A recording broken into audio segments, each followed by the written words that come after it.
চট্টগ্রামের বায়োজিৎ বোস্তামিন মাজারের পুকুরে পৃথিবীর বিরল প্রজাতির কয়েকটি কাছিম বা কচ্ছপের বসবাস। আন্তর্জাতিকভাবে স্বীকৃত অত্যন্ত বিরল এবং বিপন্নপ্রায় এই প্রাণীগুলো বোস্তামির কাছিম বা বোস্তামির কচ্ছপ নামে পরিচিত হলেও চট্টগ্রামের লোকজন তাদের ডাকে গজারি মাজারি নামে।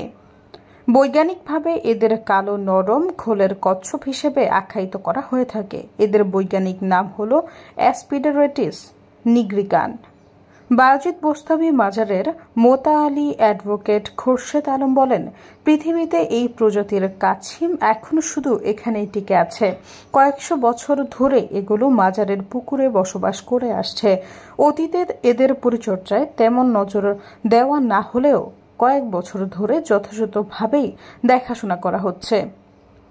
আন্তর্জাতিক প্রকৃতি ও প্রাকৃতিক সম্পদ সংরক্ষণ সংঘ কর্তৃক 2002 সালে বোস্তামির কচ্ছপকে চরমভাবে বিলুপ্তপ্রায় প্রজাতি হিসেবে তালিকাভুক্ত করা হয়। সৈয়দা ফারিয়া, সমযুগ।